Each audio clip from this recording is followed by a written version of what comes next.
Hey everyone, welcome back to the channel. This is episode 140 of my brand new Comic Cell series, where I show you guys all the new books that I pick up at my LCS every week. I've got 5 issues this week, so a pretty good haul here. Some issues I'm really excited about. No new number ones or anything big like that, but some pretty significant issues of ongoing series that I've been liking lately. So I've got 4 issues from Marvel, 1 from Vault Comics actually that I'll show at the end. Let's just get right into it though. First off, we've got probably my favorite ongoing series from Marvel. This is the last issue of this series, but they're relaunching next month. This is Moon Knight though, number 30. Next month, I guess starting with the new year, right? Starting in January, they're doing this new series called Vengeance of Moon Knight, but it's just the exact same creative team, exact same artist, writer, and everything. So it really seems like it's more of like a transition point in the story that's also probably meant to be a good like marketing thing for new readers. And I can't recommend this enough. I'd say though that you should definitely get caught up on this series before you get started on the next one. I'm sure they'll fill you in as much as they can and everything, but this has been a really great series. It's done a lot for the character. Great artwork in here, obviously, by Capuccio. We've got the main artist back on for the last issue of this series, and he's going to be continuing on to the next one. This is this big, like, explosive final arc of the series. They've been talking about this being the death of Moon Knight story arc, so I don't know if that's actually what's going to end up panning out here, if it's going to be some kind of different situation with the new series, but he's going against this new version of Black Spectre. I'll try to avoid spoilers slipping through this because I'm sure there's going to be a lot going on in this issue. But yeah, I recommend starting from the beginning with this one and just going all the way through. He's built up a really good cast of like supporting characters.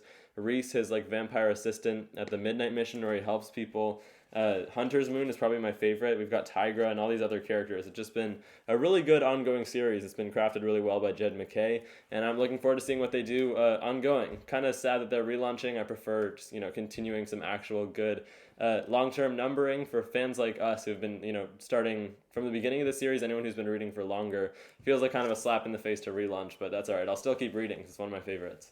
Next up, though, we've got a Gang War tie-in. This is Miles Morales Spider-Man 13.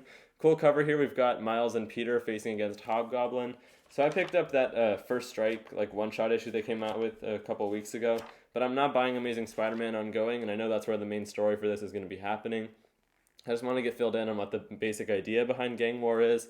It's all pretty much in the title, just these different factions of New York City that are led by different gang leaders like Madame Mask and Tombstone. Characters like that are all going at war against each other. There's something that set them all off. So it's spiraled into this, big gang war of New York City that's out of control. So it's a very street level thing, kind of like Devil's Reign was a couple years ago.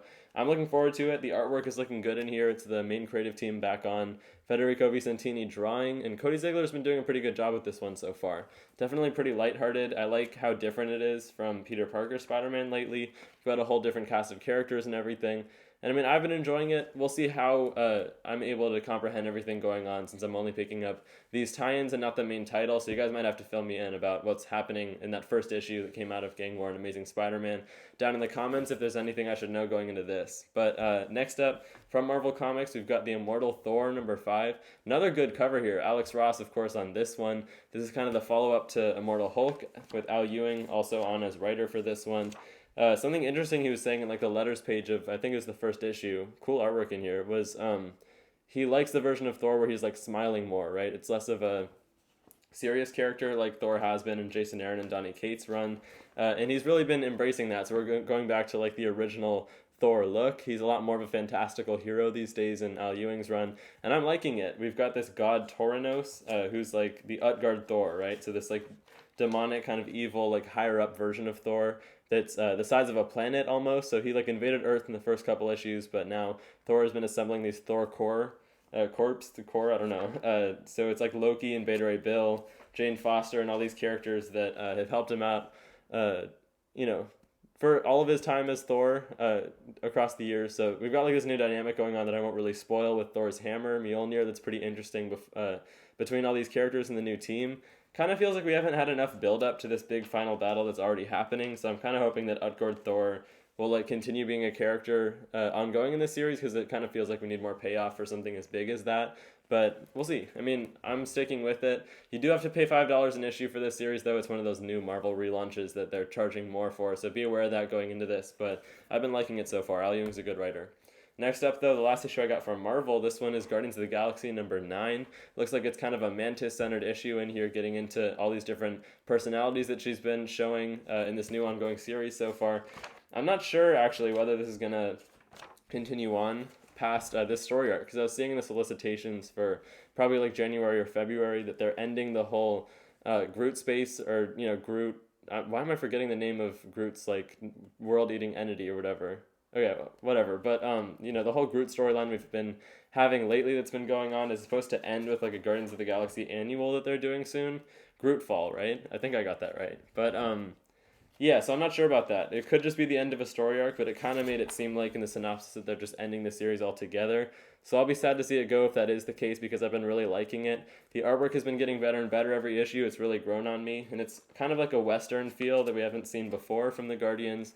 They're really at their wits' end. They've been tracking Grootfall, which is like this version of Groot, having been awakened by like the mother of his species, the last remaining one of his species besides him, to like terraform, I guess, all of the universe, or a sector of the universe, to be reborn and like nourished by Groot's roots somehow. It's a little bit confusing, I will say that much.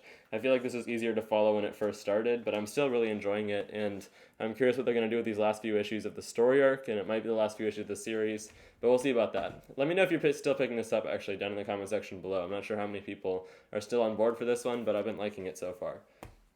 Those were all the Marvel issues I picked up this week, though. The only independent I got was actually from Vault Comics. This one I got for free. My comic shop was able to give out these copies, I guess, to people with pull lists for free. Some kind of deal that Vault was able to make that they've been doing a couple times recently, actually. I got that Unnatural Order, I think it was called, issue number 1 for free. So this is called Beyond Real. It's by Zach Kaplan. I feel like I recognize that name, but I'm not sure if I've ever read anything by him.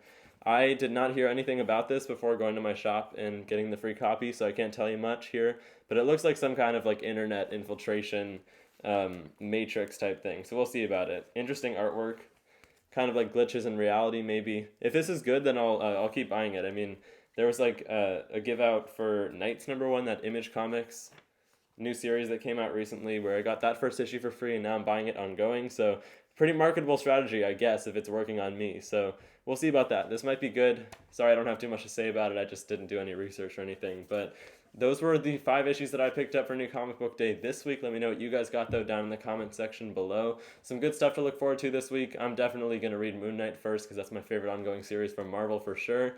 But yeah, that's about it from me for this week, and I'll see you guys next week. Bye, guys.